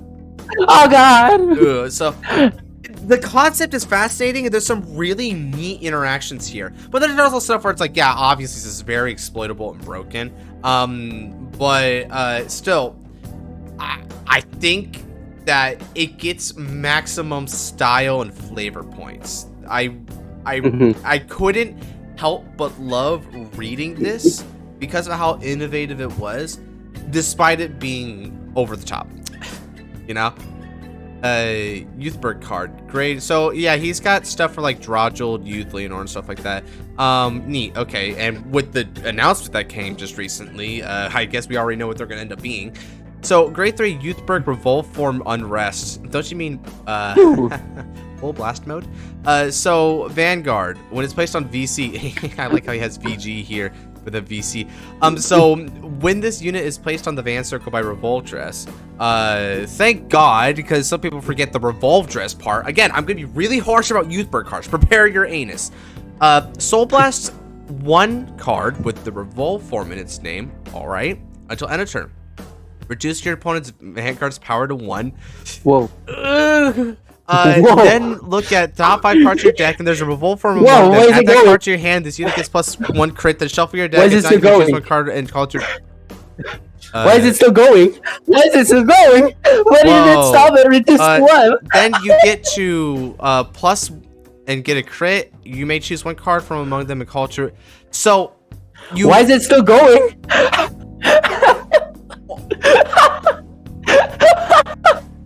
Why is it still going? That's so odd. What? Let me get this straight. You draw jeweled for cheap, right? This is much cheaper than draw jeweled, which is a sin. Then you peep top 5. You can plus for free, which is a sin because Tempest CBs for this. Then you get a crit without even needing Persona Ride, which is a sin because Zest needs to. And you can call to rearguard circle from among them if you don't do any of these things, which is kind of wow, because oh my god, dude, you can call like all sorts of crap. Like for instance, you can call Caber, and then Caber will get you another multi-attack. It becomes a 5-attack turn. Like, oh, sweet Jesus! Like this right here is the not offensive part. These are the offensive parts. What the frick? Oh, one more. One more. It also costs as much as Doughboy costs, which is a sin. Hey, yo, Yeah, you I'm gotta very chill, my unrested. guy. What the fuck? I saw a comment saying, what if the personal revolt form inherited something from Draw Jewels on home and Dimitri and came up with this? Yeah, how about it CBs to Soul Charge? Mile. Soul Charge to draw card. Yeah, you know, revolve form Jewel Blast. I don't know. Rainbow Dump. So draw Jewel card time. Grade 1, Jewel Heart Dragon. Okay. I kind of got a little bit of a flashback to like Cyber Dragons, and it's like, oh, Cyber Dragon this, Cyber Dragon that, you know, Cyber Core Dragon, stuff like that. So continues. If you Soul Blast 4 or more cards of different grades, this unit gets 5k power. Okay. When this unit is placed, if you have a Draw Jeweled Vanguard and 4 or more cards of different grades in your soul, countercharge 1, choose a card in your drop zone and put in your soul. This is free. Why? Why is this free? So you know what's the funniest thing about this is What? this requires you to have the 4 or more different grades in soul anyway, but this is just extra. Wow. It doesn't help fix, it just makes a good situation better. That's whack, bro. Why? And then it just soul charge, it just kind Wow. of look guys, I think we already have an impression of what a counter charge and draw jolt looks like. Look at the cranium burner, dude, right? Burner. Look at how limiting I is know. my nomenclature for that counter charge. Why is this so easy, you know? There's a reason why it's so limiting, because Drajul would have broke right at it there. Man, yeah, CB is its main limitation, and they certainly know how to make it still feel prevalent. So good on them. So yeah, this is too free and easy. The first effect is 5. We can let that pass. It's fine. I do appreciate a little bit of extra power. It's essentially going to be a okay replacement for something like Brainwash Roller, I think, because you can just have that consistent 13k. But that's about it. Leandorn card. So the grade 2 Harmonic Tune Dragon. Continuous. If you have a Leandorn Vanguard, it gets 10k power and boost. Whoa. Okay. That's powerful. Why? Damn. What? So it's already a 20k like booster or attacker. That's really easy. At the end of the battle, your Vanguard attacked and you boosted your Vanguard with 3 or more units. Counterblast 1 to stand this unit. What? Whoa! No! Whoa! Wow, No. this is more powerful than Resonance Dragon, dude. Because literally, it's not. If your front row is 2 of these things, which is fairly simple, you can literally what you would do at that point is with Leandorn Misk. All you got to do is stand these 2 back row rear guards with these 2 front row rear guards. Got 2 full columns again, and this thing is a 20k attacker. Ooh. So let's say Let me tell you a spicier combo, right? Okay. Never mind. I spoke too soon. I spoke too soon. Never mind. No, okay. Yes, I thought you were about to spit the spiciest meatball at me, Nebs. I was about to mention Resonance Dragon, but I was like, oh wait, no, because even if you do it like that, it'll still be able to only. Oh wait, no. I'm yes. Okay, spicy meatball, right? Pizza. You can have a Resonance Dragon in the front row, one of these in the front row, and then have another one in the back row, right? You could restand the Resonance Dragon and the random back row rear guard, CB2, restand 2 harmonic tune, and then CB with resonance to restand the harmonic tune. I couldn't even keep track of all that. Wow. That's wild. Okay. I'll just take your word at it that it's something wild. It just means it's a 6 attack Leandorn turn. Oh, okay. In layman's terms. Leandorn Mask turn. Which, damn, yeah, you can combo the hell out of that, couldn't you? So yeah, you could do it that way. You could also just make it simple, make it 5 attacks. Either way, this is too much. It's such blatant power creep to everything that came before. Like, holy crap, this is not even trip R. This is well beyond. This is like the card. Orifice cards. Grade 2, Ethereal Moonless Night is a grade 2 World Order Calamity World. Oh god. Alright, so here comes the stroking of the phallic object for Orifice because he's got a mask. Play this with Soul Blast 1. Continuous, your order zone has only world cards. The following effects are active based on the number of cards in your order zone. Dark Knight, Abyssal Dark Knight, 4 or more cards, and 1 or less non-calamity worlds. So you need to have a lot of calamity worlds. Your world becomes Ephemeral Dark Knight. Ephemeral Dark Knight is also Abyssal Dark Knight. Okay, fine, cool. When placed in your order zone, choose one of your Shadow Army tokens and give it 5k. If not, give the power to your Vanguard instead. All right. If your world is Abyssal Dark Knight, which okay, what? Give the power to both units instead. If your world is Ephemeral Dark Knight, countercharge 1. Whoa! Excuse me? Whoa! Excuse me? Whoa! Excuse me? You know what's wild about this, son? bro? What's wild about this, right? Is if you're playing this in Orifice, Orifice Regis, that means that you don't even have to pay the Soul Blast. You just place this. You're giving power to 2 scrap. And then you can countercharge, which does a lot to pay for the cost of Orifice Regis in of itself. It doesn't really have like countercharge problem at that point. Wow, that's powerful.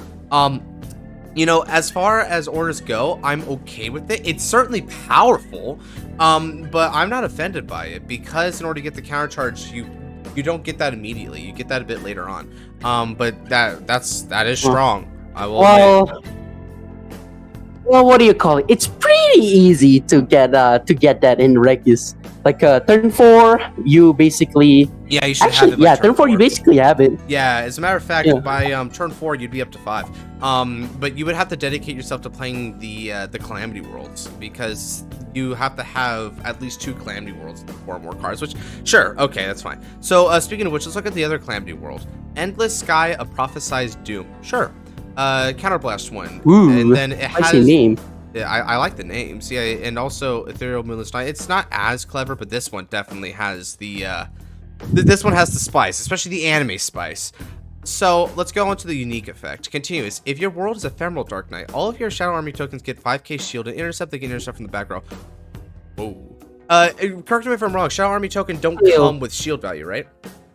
Shield. Yep. Yeah, so they would just be 5k interceptors? They still shouldn't have that though. Because no. When placed, they still shouldn't have this. When placed in your order zone, call up to 2 Shadow Army token to rear circle. No. Wow. That's too easy. Look, the regular version of CB1 to call 1 token. This one gets to call 2 tokens and give this thing, which, by your own words down here, can stack on the shield.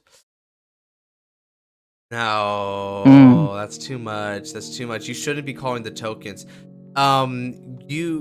So easy enough with this one. Don't let it stack on the shield and don't call the tokens, and you get a little bit of a cool defensive aspect, because I think that's going to be the way that Orifice Regis can go when it goes into the Orifice Mass variant. Is we already saw the card that helps with its card advantage issue. They might be able to be a little bit more of a tanky even kilter deck strategy, and this could lend to that, but that's too much. Wow. Cardinal Dominator Orifice Misk. Well, we already know it's Moors. We already know the name. Continuous. If your world is Abyssal Dark Knight, this unit gets 10k power, but it's Ephemeral Dark Knight, it gets Drive +1, and for every 3 order cards in your order zone, your Shadow Army tokens get +5k extra 3 plus turn 2. Whoa! Whoa! Chill. Jesus. Okay. Chill, daddy. Act once per turn, so now you're going to do the Persona remove effect. Search your deck. You search your hand, deck, or drop stuff from the world order card and put in your order zone. Oof. Oof. Okay, that's fine. That on its own as an individual clause is fine. Auto. This does more. When this unit attacks, Counterblast 1, choose a card from your hand and discard it. Call up to 2 Shadow Army tokens to rear, and for every 2 world order cards in your world order zone, choose one of your opponent's rear cards to retire. Wow, Jesus.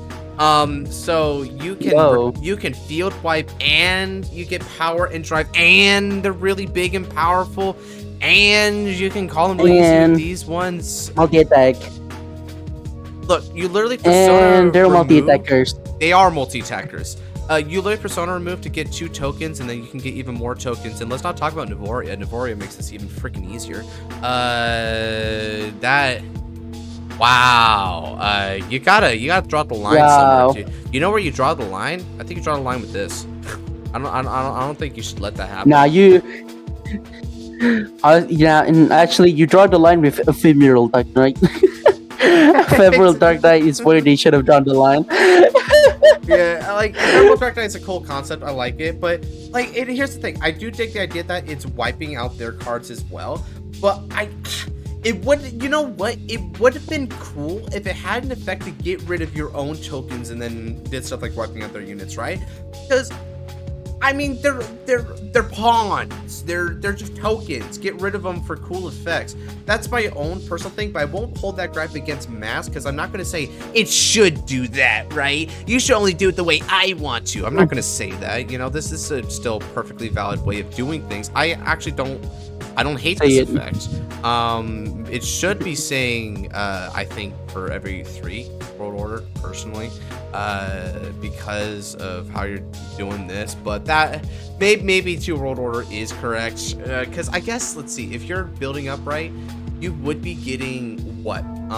It'd be like 3, 5. Okay, so you're a little bit disjointed in the numbers anyway. So I guess 2 world order is not that bad. But God, those retires are powerful. Maybe if the opponent had to choose, it'd be a little bit more balanced, though. Maybe. All right. Let's guys,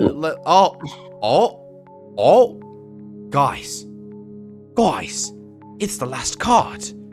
It's the last card of the entire season. Griffonil. Okay, it's a grade 0. Dragon Tree Sprout of Apoc of the End. What a name. No nation. Cool. Power, 5k. Epic. When rode upon, put this card in your order zone. This card is not treated as a card in your order zone. Oh no, we've got a Neon Gize on our hands. Oh God, not this again. Crap, here we go again.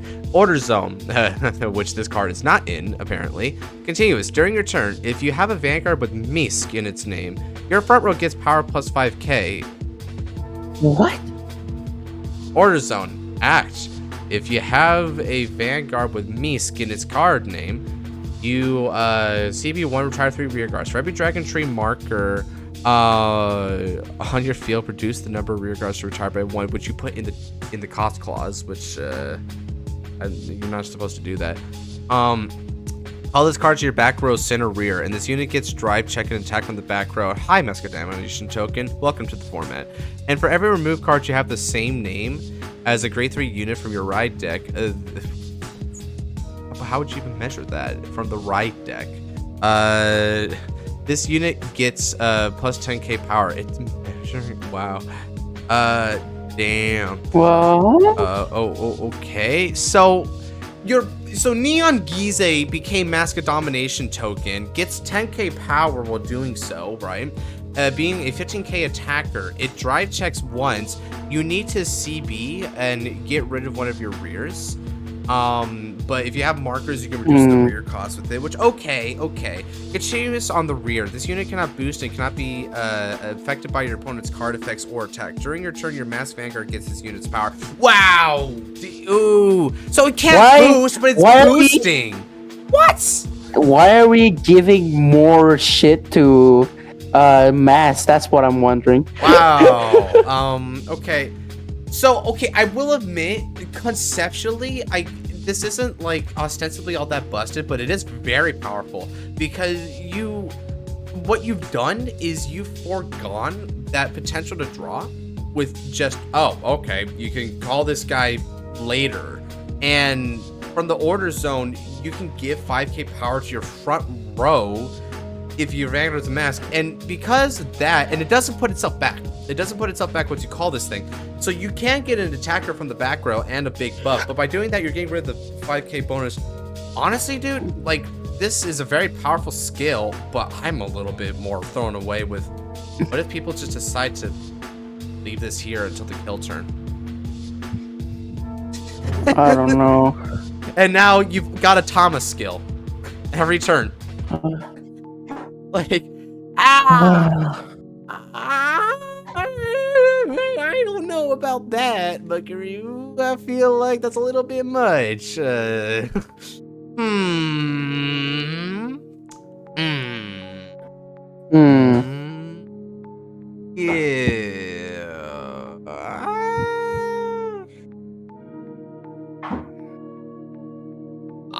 I think it's a little bit much, bro. But do you have anything to say about this, Nevs? Any final remarks? Because I'm going to leave it at, why the hell did Mass need this? It's doing so much. And honestly, it's like, wow, look at this huge cost. I'm like, yeah, the huge cost might matter if you didn't have the potentially better effect just here for free, chilling in the order zone. Which it's not a card in your order zone. Remember that for some reason. Okay. So we end on a weird note, I guess, which just culminates the season in a lot of ways. Although we had a lot of really kick-ass cards. Wow, that's it. Did you think we were gonna reach the end of this, Naps? We finally did it, bro. We finally effing did it. We did it. We finally fucking did it. Just like how we're honestly, I don't know. Just like how Madonna got it. I don't fucking know. You were really trying hard. Well, to we find did it. Funner there. Yeah, we did it. We did it. We did it. Did it. So yeah, bravissimo. Bravissimo. Okay, so we did it. We did it. So the next step is, of course, going to be custom card battles, and also I think there's going to be some other content from the homie David if he ever gets around to it. You know, shout out but not shout out. But there's going to be some custom card battles. So now we got to go hit up the homie, figure out how we're going to do those videos, maybe get some arts for these cards. I might make a video here of simply spinning the wheel for like a different kind of decks, quote unquote, to play. So we'll probably just we're not going to be featuring everyone's cards. I think we're only going to be featuring the ones that we feel really interested in playing. So I guess you would consider the reward for making really cool and interesting stuff is we're going to play your thing now. Rewards a little weird to say though. Yo, Dragon Assassin's Mirror when? Dragon Assassin's Mirror, the pinnacle of Vanguard. The Overlord has reached his ultimate form. Boom! Go force destroy it. God, that's such a dork. How are we even managing a channel, man? But fucking no, it's not even my channel. It's not even my. It's my channel, and I'm probably the bigger clown anyway. Jesus. So all right, guys. Great season, the most successful season by a mile. Everyone and their grandmother came in to post cards, and I couldn't have hoped for a better turnout, man. Even when there was the drag assassins, even when there was weird rock, lava, insect things. I don't even recall the animal in the element. It was a journey from start to finish. Dragon and insects. Dragon and insects, bro. Nothing goes better. Nothing goes better than dragons and insects, bro. So I loved it, and we're gonna do justice by it, guys, by making these videos. So I don't know if we're gonna be streaming. I don't know if we're gonna be making individuals video from them. It's probably gonna be the latter. But either way, I hope you guys look forward to it. And having said that, that's gonna be it for this video. Why am I pausing? I don't. I don't know. So go on, Neps. So if you guys enjoyed this video, Josh here did a lot of stuff. He has tier lists, he has top 10s on many things. He has deck profiles, which by the way you can request one if you are interested in seeing one. And yeah, nudge. That's the end of the custom card season. We did it, man. We did it. See you guys in the custom card fight videos or whatever other content I'm uploading in the meantime. And with that, take care. God bless.